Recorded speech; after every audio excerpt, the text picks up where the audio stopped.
What's up, y'all? Y'all already know what time it is. It's time to talk about Criminal Minds Evolution, Episode 3.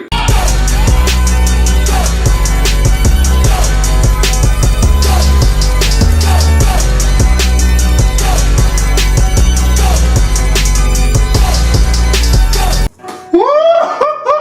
Oh, man. Just when we thought things couldn't get more complicated, the tail end of a manhunt and another unsubbed suicide kicks off this episode.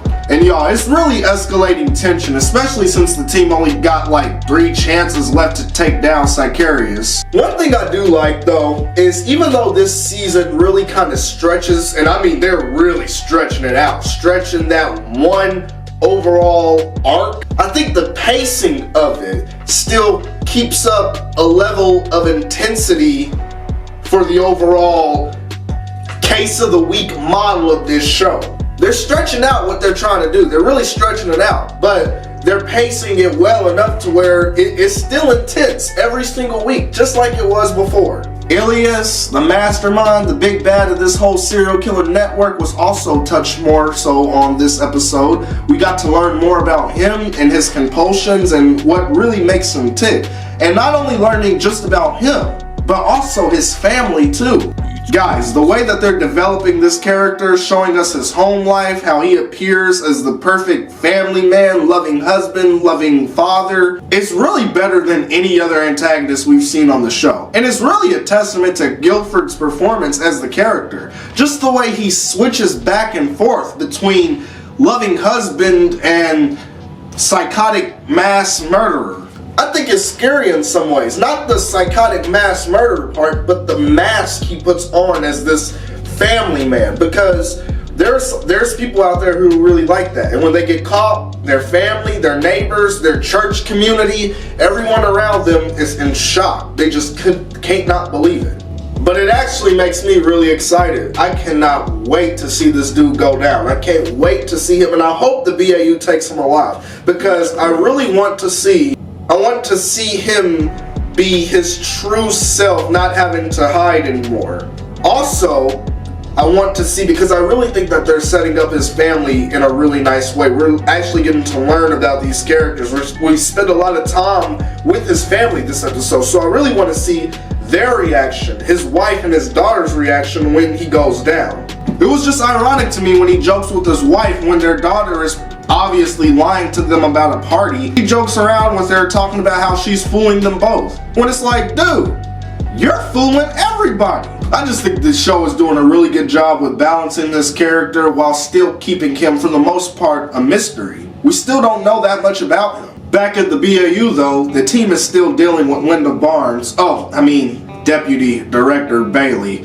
One thing I will say though is I think it's pretty cool to see Emily as the section chief and the crap she has to deal with and the scrutiny she's under from her superiors. We get to really see the details of her job and the amount of pressure and stress she's under. Watching her throughout this, it really made me think about Aaron Strauss, because we never really saw that with Strauss. We never saw the details of her job that much. We never really saw the scrutiny and pressure she was under from her superiors. A lot of people didn't like her.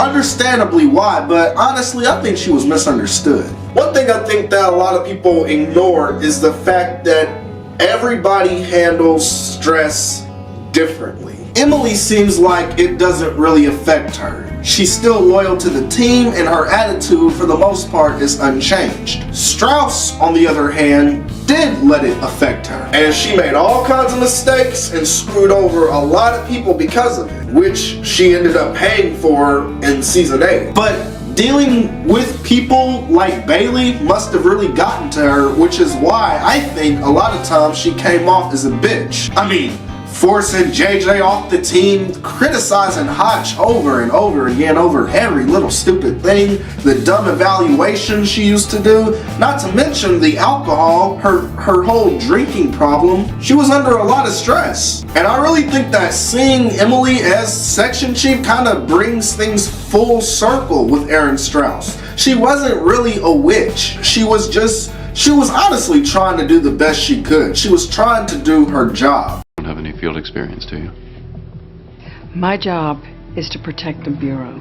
If I have to hold the team's hand for one case, so be it. I liked Aaron Strauss, even if other people don't. And I think it's cool to see another side of leadership in the FBI and what that job entails. But I think we got all we're gonna see, because Emily's actually coming back to the unit now as unit chief. And I absolutely loved how she and Rossi ripped into Bailey. They had this man looking like he found out Staples was on his sticky notes. Y'all, look at his facial expression.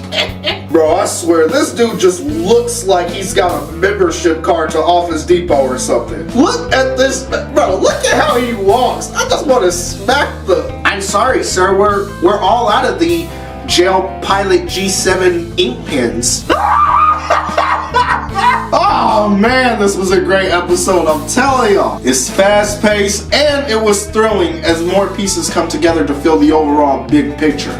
And it's filled with the kind of twists and turns where this new series can really benefit from. I think that having a season-long setup is better than just having like a two-part episode setup, because we can really dive deep more, spend more time with individual characters, like the serial killer, for instance, learning about him and his family. We can just really stay in the world longer, noticing more details that we never got to really do before, because everything was fast paced. We only got like 40 minutes before the next episode. Now they're able to tell one single story, while still giving us touching moments like Tara's love life. But now we gotta wait. The suspect that the team caught is either gonna be an ally or a roadblock, and they desperately need a win right now. Guys, I'll be here next time with a review for episode 4. Same serial killer time, same serial killer station. I can't wait. One thing I do want to see more of is Rossi versus Bailey, because that was intense. I think people forget Rossi ain't on the same level as these other agents are, and for years he's always stood up and challenged authority when that authority was being stupid. So to see him challenge Bailey, this was nothing new. It was just refreshing, because he's saying everything that all these other agents want to say but won't dare say. Oh, that's it, guys. Really good episode. Really good episode. Probably the best one yet so far, which is really saying something, because I honestly did not know if I was gonna like this series, but I'm loving it. I honestly think so far, season 16 is way better than seasons 13, 14, and 15. I'm dead serious. I love these episodes, these 3 episodes, a lot more than most of the episodes from seasons 13, 14, and 15. They got it. They got it.